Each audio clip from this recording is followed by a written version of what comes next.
First thing we want to do here is define wealth. What is wealth? And the first thing we have to understand about wealth is that it is relative to what others have. If you live in a very poor community, wealth can be just having your own car. If you live in the Hamptons, wealth is a whole lot more. So wealth is relative to what others, those around you. And I want to talk about the difference, especially between income, wealth, and generational wealth, because your mindset has to change if you're going to create some serious wealth in the future. A lot of people think of themselves, if they had a big income, that's wealth. Well, it's not. For example, I know people who make over $1 million a year and still live paycheck to paycheck.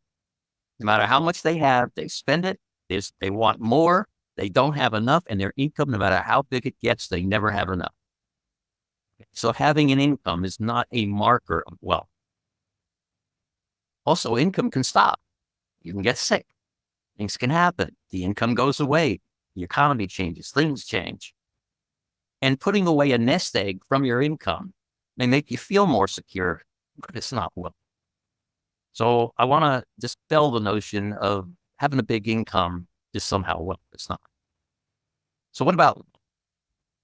Well, if you look at the definitions of what's called a high net worth individual, a high net worth individual by definition has $30 million of liquid capital. That's not houses. That's not businesses. That's not any of that stuff. That's in addition to that stuff. They've got 30 million of cash as a cushion for anything that comes up.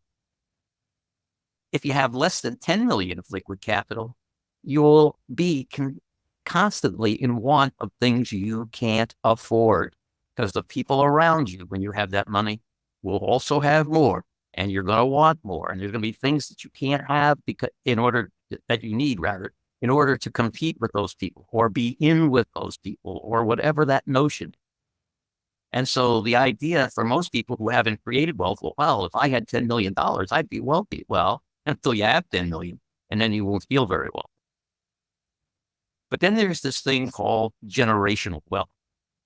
And now we get into what's defined as an ultra high net worth individual. And that's an individual with 100 million of liquid capital. And the interesting difference between wealth and generational wealth, you see, wealth can be lost. There are people who make fortunes, lose fortunes. They invest in this, they lose it in that.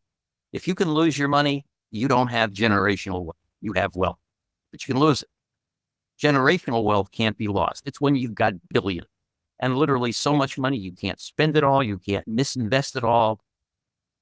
Now you have generational wealth, and it takes 100 million bucks of liquid cash amongst all the other things you own, from houses to yachts to boats to whatever you own, to be in that place. The want for more is built into our genetics, and it all comes down to your place in human society.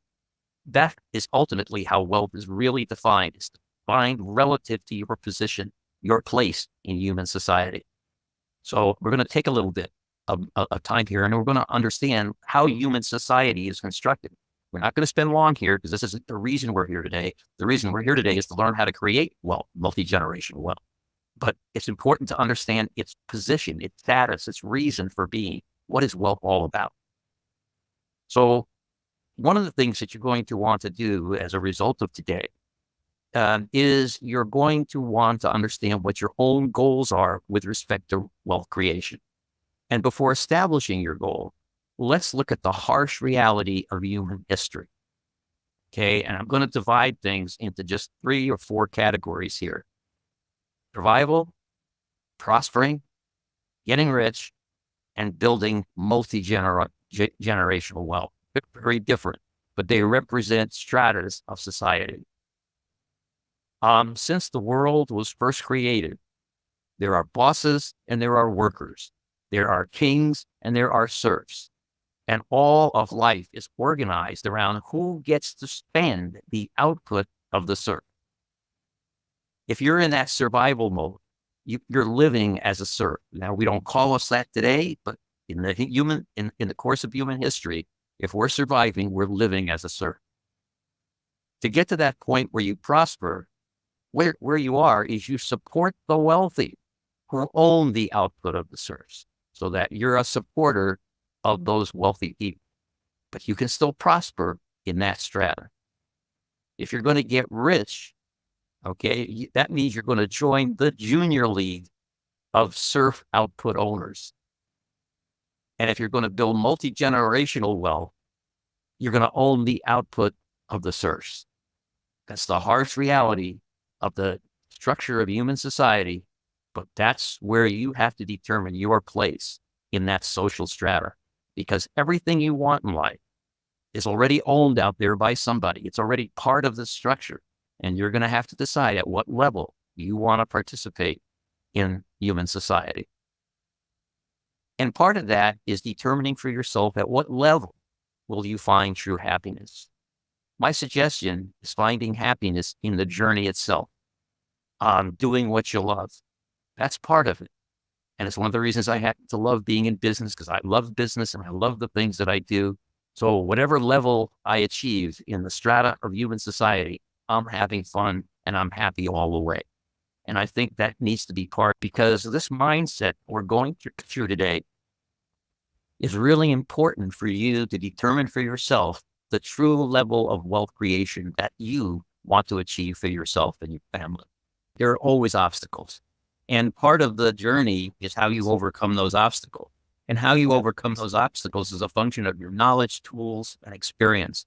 And I'm going to cover all of those with you for the end of our time together today, so that you see how you make a good, you make a good fun time out of the journey by mastering the tools and the knowledge and the resources that you need to get there. Every challenge you would face in the wealth creation process is overcomeable, and it's overcomeable strictly with knowledge. And what I'm going to do in an example that I'm going to share with you today, I'm going to show you chapter and verse how I took literally 5 years to create what for most people would be a fortune, right? And that if I stopped right there, I would never have to do anything more in life and live very, very well.